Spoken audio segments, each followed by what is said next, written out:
नमस्कार, news 18 special में आपका स्वागत। मैं राहुल ओझा आपके साथ। हमास के हमले के बाद इजरायल ने जबरदस्त पलटवार किया है। हमास के हमलों का जवाब देने के लिए इजरायल की वायुसेना ने पूरी ताकत झोंक दी। इजरायल की इस बदले की कार्रवाई की कई तस्वीरें भी सामने आई। उन तस्वीरों में गाजा में कई हमले होते दिखाई दिए।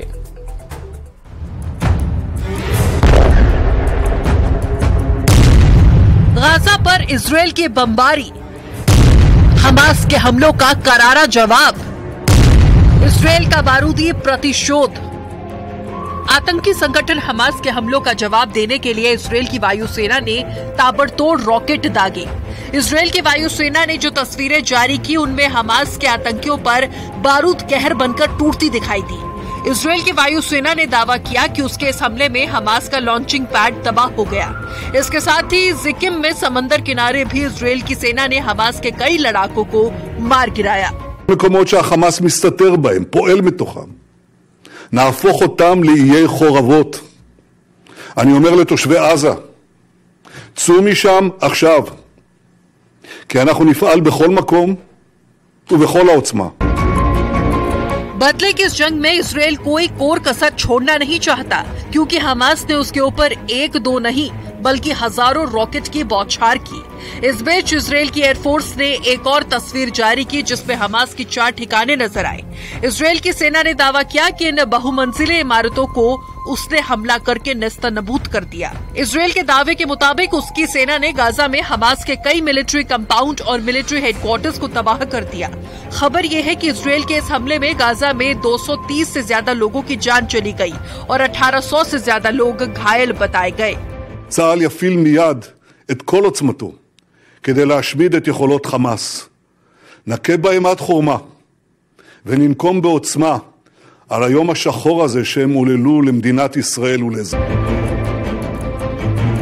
यही नहीं, हमले के दौरान हमास ने इजरायल के कई नागरिकों और वहां के अफसरों को बंधक बनाने का दावा किया। हमास ने यह भी दावा किया कि उसके पास इतने बंधक हैं कि वो इजरायल की जेलों में सभी फिलिस्तीनी कैदियों को छुड़वा सकता है। हालांकि इजरायल के नागरिकों को बंधक बनाए जाने से नेतन्याहू ने हमास से हर हिसाब लेने की धमकी भी दी। אני אומר לחמאס, אתם אחראים לשלומם. ישראל תבוא חשבון עם כל מי שיפגע בסערה אחת מראשם. इजरायल पर हमले के बाद से ही उसके फाइटर जेट एक्शन में है और हमास के ठिकानों को चुन चुन कर तबाह किया जा रहा है।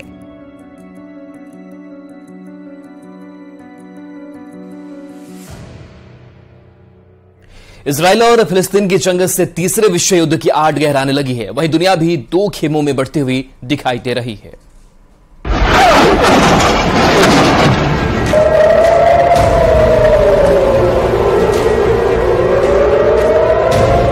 इजरायल और फिलिस्तीन जंग के बाद दुनिया 2 धड़ों में बंट गई। एक इजरायल के साथ तो दूसरा फिलिस्तीन के साथ।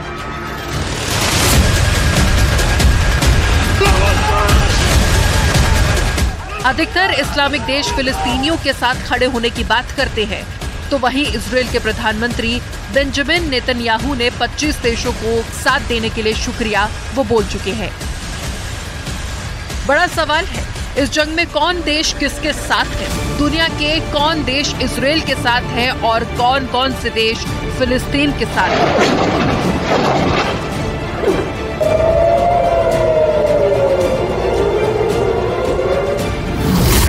सबसे पहले इजरायल के साथ कौन देश है, इसे देख लेते हैं।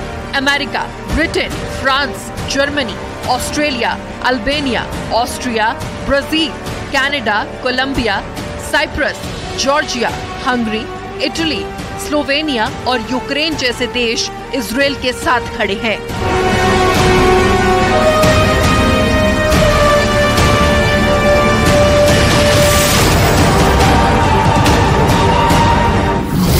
दूसरी तरफ फिलिस्तीन के साथ चीन है, सऊदी अरब, तुर्की, सीरिया, ईरान, पाकिस्तान, कुवैत जैसे इस्लामिक देश इजरायल के खिलाफ हैं। तुर्की के राष्ट्रपति रेचेप तैयब अर्दोआन ने एक कदम आगे बढ़कर इजरायल को सख्त चेतावनी दे डाली। उन्होंने कहा, अगर पूरी दुनिया भी खामोश हो जाए तो भी तुर्की अपनी आवाज उठाता रहेगा।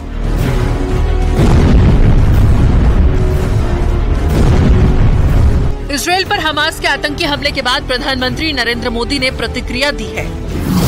मोदी ने कहा कि इजरायल में आतंकवादी हमलों की खबर से गहरा सदमा लगा है। हमारी संवेदनाएं और प्रार्थनाएं निर्दोष पीड़ितों और उनके परिवारों के साथ है। हम इस कठिन समय में इजरायल के साथ एकजुटता से खड़े हैं।